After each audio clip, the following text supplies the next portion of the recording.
2018 dengan rekan saya. Perkenalkan, nama saya Devi Saswita dengan NIM 2024-12014 dengan rekan saya. Perkenalkan, nama saya Raka Sedati dengan NIM 2024-12012 dengan rekan saya.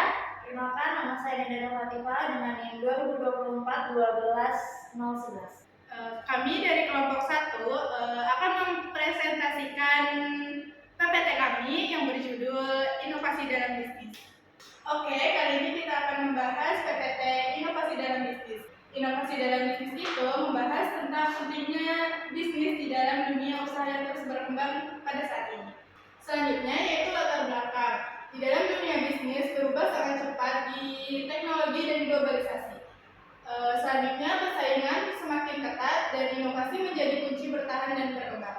Lalu banyak perusahaan gagal karena tidak mampu berinovasi dan Indonesia memiliki peluang besar dalam inovasi. Di era sekarang itu dunia bisnis itu berkembang sangat cepat di teknologi dan globalisasi.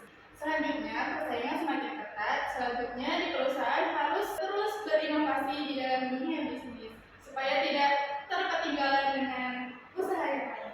Maka dari itu di dalam dunia bisnis kita harus terus berkembang supaya tidak kalah dalam dunia bisnis. Selanjutnya akan dipaparkan oleh rekan saya. Oke, selanjutnya pengertian inovasi.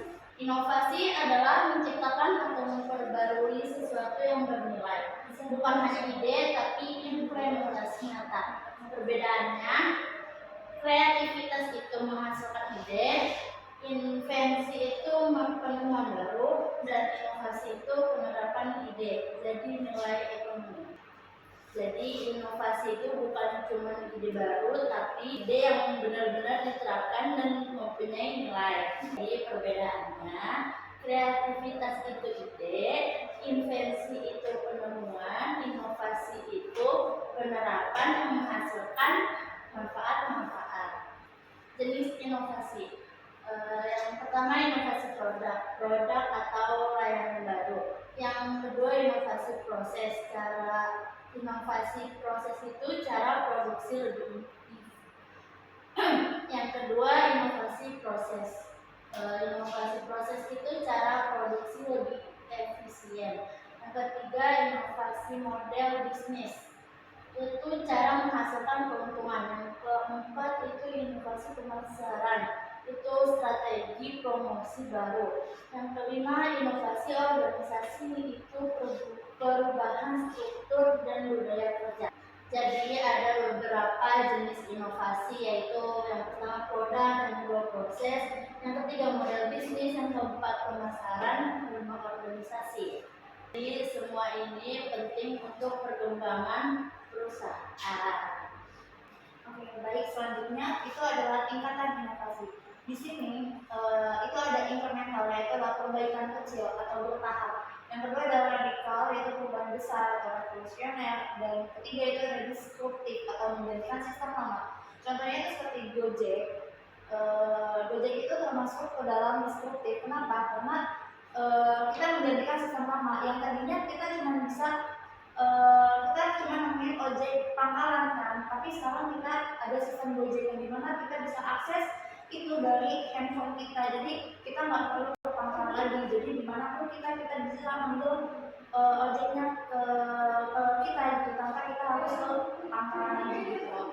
Makanya dinamakan ojek online gitu. Lalu ada juga update aplikasi yang dimana ini itu masuk ke incremental. Kenapa? Karena incremental sendiri kan adalah perbaikan kecil. Nah, update aplikasi itu seperti halnya kayak yang sebelumnya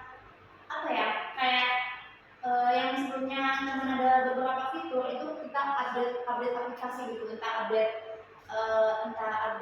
home-nya atau apa, itu kan kayak perbaikan kecil kan, kayak entah yang sebelumnya ada sistemnya atau segala macam tuh, makanya update aplikasi itu masuk ke incremental seperti itu. Mungkin selanjutnya itu ada faktor dan strategi inovasi.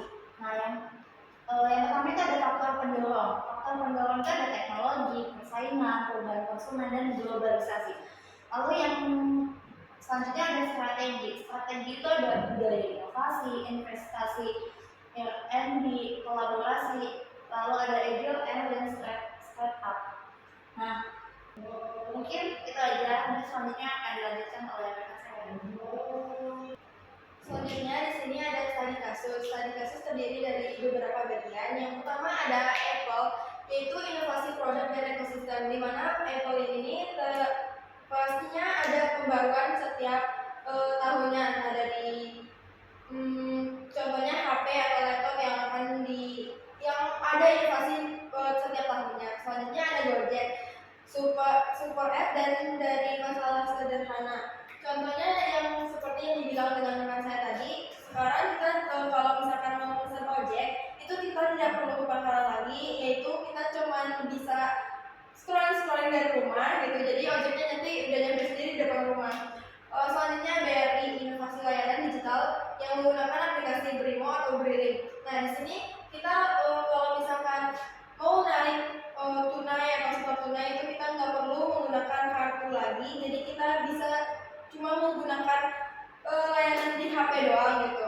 Terus buat Tesla itu inovasi produk dan sistem bisnis. Oke, next. Baik, di sini ada kesimpulan dari inovasi, yaitu inovasi adalah kunci utama dari keberhasilan bisnis. Tanpa ada inovasi, bisnis kita yang kita bangun dari nol bisa jadi akan ketinggalan dari bisnis-bisnis baru lainnya.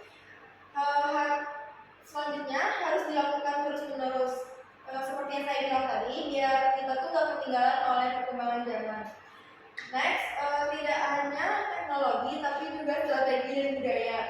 Nah, di sini juga kalau misalkan teknologi kita tidak memperbarui, tapi kita punya strategi tersendiri nih buat selain bisnis kita, yang intinya pokoknya bisnis kita tuh bisa maju tanpa teknologi, itu pasti ada ide tersendiri. Terus buat peluang besar di masa depan, yaitu AI, green business, UKM digital, dan ekonomi kreatif. Mungkin itu aja dari kelompok 1. Sekian dari kami. Assalamualaikum warahmatullahi wabarakatuh.